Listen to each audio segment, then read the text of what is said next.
श्रेष्ठ कर्म जितने भी हैं उन सबको यज्ञ कहा गया है। हुआ राजा युधिष्ठिर का, क्योंकि खांडोप्रस्थ को जलाने के बाद इंद्रप्रस्थ की तैयारियां हो गई। इंद्रप्रस्थ नगरी मैं नाम के एक दानव ने और विश्वकर्मा ने दोनों के सहयोग से एक सुंदर भवन बन गया और नगरी बस गई, एक राजधानी बसा दी गई और यज्ञ चल रहा है। और यज्ञों में भी न जाने कहाँ कहाँ से कितने कितने ऋषि मुनि वहाँ पहुँच गए हैं। और ऐसे ऐसे लोग भी पहुँच गए, दंडकारण्य का एक ऐसा भी ऋषि लेकर आएगे जो पत्तों की कुटिया में बैठा रहता था और कभी गया नहीं, उसकी भी एक कथा है। लेकिन मैं आपको फिर वहाँ लेकर के चलता हूँ कि जिस समय यज्ञ में रोज आहुति दी जा रही है और यज्ञ के रक्षक खड़े हुए हैं। यज्ञ के रक्षकों का कार्य होता है कि ये पावन भूमि है, इस भूमि पर कोई भी अशुद्ध चीज प्रवेश नहीं करनी चाहिए। लेकिन न जाने कहाँ से एक नेवला प्रवेश कर गया वहाँ। नेवला भी ऐसा है कि जिसका आधा भाग सोने का चमक रहा है और आधा भाग जो है उसका चमड़ी वाला है। उस नेवले को सांप नेवला तो आप लोग जानते हैं, सांप के साथ ही नेवले को आप समझते हैं आमतौर से। तो नेवला जो है वहाँ पर आया और वो यज्ञ वेदी की तरफ चलने लगा, जहाँ से धूम और राख उड़ उड़ करके दूर तक गिर रही थी। तो उस जगह जा कर के, क्योंकि यज्ञ तो जैसे संपन्न होता था, सांझ की बेला थी और वो वहाँ लोटपोट करता हुआ जा रहा है।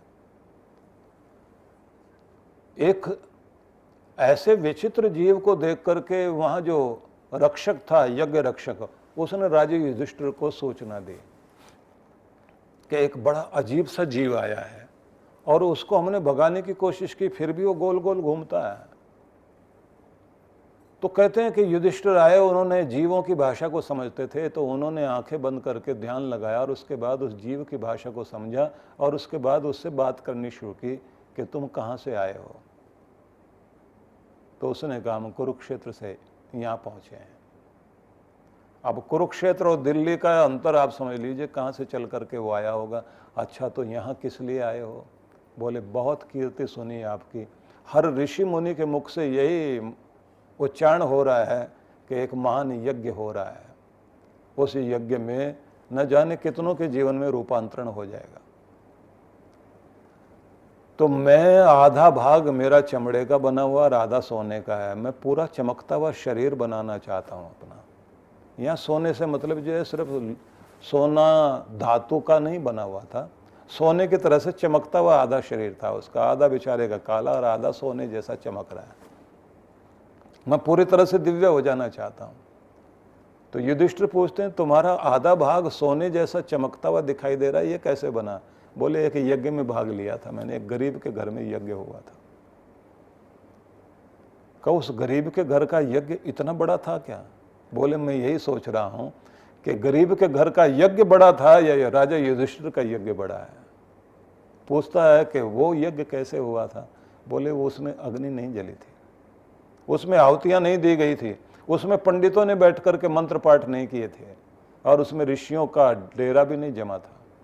फिर वो यज्ञ कैसा हुआ? बोले अकाल पड़ा हुआ था एक जगह, उस अकाल में एक ब्राह्मण के घर में, जिसके पास में 3 दिन से भूखे लोग थे और उन्होंने न जाने कहाँ कहाँ से अन्न के दाने इकट्ठे करके लेकर आए और उनको कूट पीस करके उन लोगों ने जो है रोटियां बनाई और उसके फिर 4 भाग उन्होंने किए।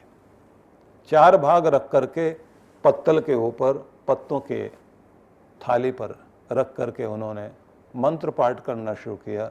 लेकिन गृहस्थ थे, गृहस्थ व्यक्ति का अपना नियम है, आसपास कोई भूखा हो तो आवाज़ देनी होती है कि अगर मेरे भोजन में से किसी आदमी की जान बच सकती हो तो मैं निमंत्रण देता हूँ, आए मेरे भोजन का कुछ प्रसाद वो भी ग्रहण करें। क्योंकि भोजन अमृत बनता है, तभी भोजन को अमृत बनाने की एक विधि है गृहस्थ लोगों की।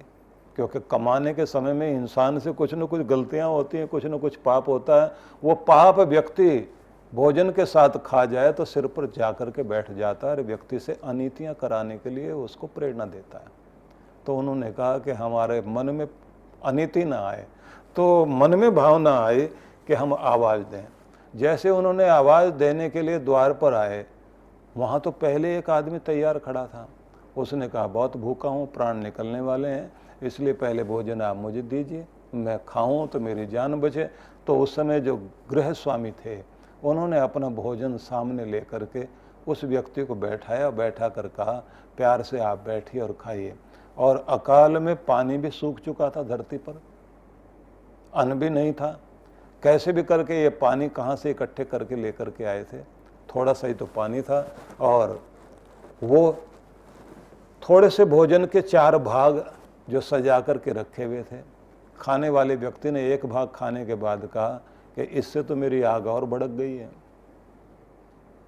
और उसके बाद उस गृहस्थ व्यक्ति की पत्नी ने भी अपना भाग दे दिया, उसको भी वो खा गया। और उसके बाद में उसका जो बेटा था उसने कहा कि मैं भी अपना भाग देना चाहता हूँ। 3 दिन से भूखे लोग थे। और फिर पुत्र वधू ने भी अपना भोजन का भाग दे दिया। और फिर उससे कहा कि आए वे अतिथि देव, जल भी पीना चाहोगे तो सबके हिस्से का पानी भी उसने पीकर कुल्ला और कर दी। मुंह में अन्न के कण थे उसके, और कुल्ला करने के साथ जैसे उसने पानी फेंका, मैं वहाँ से चलता हुआ उस घर से निकल रहा था और वो कुल्ला पानी मेरे ऊपर गिरा। और उसका गिरना क्या था, आधा भाग मेरा सोने जैसा हो गया। पूछा कि वो आदमी कौन था? बोले वो धर्म आया था उनके घर में परीक्षा लेने के लिए। धर्म ये पूछने के लिए आया था कि ब्राह्मण देवता तुमने अपने जीवन में बहुत धर्म कर्म किया होगा, लेकिन धर्म की परीक्षा तो तब होती है जब तुम्हारे जीवन में संकट होता है, या फिर जब तुम बहुत संपन्न होते हो, जब तुम्हारे पास ऐश्वर्य होता है, जब तुम्हारा प्रभाव बहुत बड़ा होता है, शक्ति बड़ी भारी होती है। उस समय तुम अन्याय करने के लिए हर समय तत्पर रहते हो, किसी की बात सुनना नहीं चाहते, या फिर बहुत विपन्न होते हो जिस समय तुम्हारे पास कुछ रहता नहीं। प्राण बचाने की भी जब बारी आ जाए, इंसान भूखा आदमी क्या नहीं कर सकता। जिसको कहते ना बुभुक्षितम किम न करोति पापम, आदमी भूखा हो तो क्या पाप नहीं कर जाता। धर्म की परीक्षा तो उस समय होती है, लेकिन उस समय भी उस व्यक्ति ने अपना धर्म निभाया, तो धर्म ने उस परिवार को आशीर्वाद तो दिया, लेकिन मुझे भी आशीर्वाद मिल गया। आधा भाग शरीर मेरा जो है सोने का चमकता नजर आ रहा है। उसके बाद मैं जिधर भी जाऊं लोग मेरी प्रशंसा करते थे और कहते थे न जाने कहाँ से तेरे जीवन में ये गुण आ गया, इस धरती पर ऐसा नेवला नहीं देखा। आधा भाग सोने जैसा चमक रहा है। तो मेरे मन में आया एक यज्ञ तो गरीब के घर में हुआ था, अब एक धर्मात्मा का यज्ञ हो रहा है, वहां जाकर के उसके राख पर वहां थोड़ा भी लोटपोट होऊंगा, न जाने कितने ऋषियों के चरण धूलि वहां गिरी होगी, उससे मेरा शरीर पूरा का पूरा सोने जैसा चमकेगा। लेकिन युधिष्ठिर राजा, तुम्हारे यज्ञ में वो बात नहीं है जो गरीब के यज्ञ में बात थी। कहीं ना कहीं अहंकार बचा हुआ है। जब तक अहंकार नहीं टूटेगा और जब तक तुम परमात्मा के साथ में अपने मन को नहीं जोड़ोगे, तब तक तुम्हारे यज्ञ के अंदर वो बात नहीं आएगी कि किसी के अंदर रूपांतरण तो हो ही, लेकिन उसकी काया में भी रूपांतरण हो जाए। जैसे मेरी काया भी चमक गई, मेरा तो कोई कर्म भी इतना अच्छा नहीं, लेकिन पुण्य आत्मा के घर के सामने से होकर गुजरा हूं, उतने से भी मेरी जिंदगी में परिवर्तन आ गया। पुण्य आत्मा जहाँ रहते हैं, धर्मात्मा लोगों के आसपास उनकी जो पवित्र किरणें होती हैं वो भी लोगों के जीवन को बदल दिया करती हैं। लेकिन यहाँ आने के बाद मुझे कोई फर्क नहीं पड़ा। अब समझाने की चेष्टा की गई है कि यज्ञ है क्या। यज्ञ केवल आहुति दे देना है।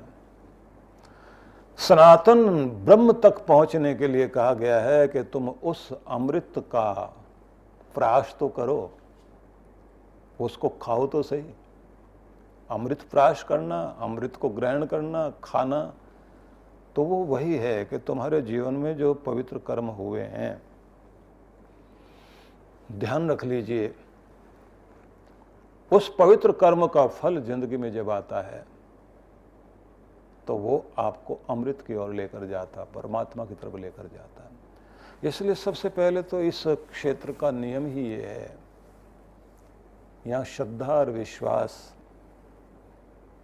और आत्मत्याग, क्योंकि यज्ञ में सबसे पहले त्याग ही सिखाया जाता है। इदं न मम, मेरा नहीं है, ये परमात्मा तेरा ही है, तेरे लिए ही अर्पित है।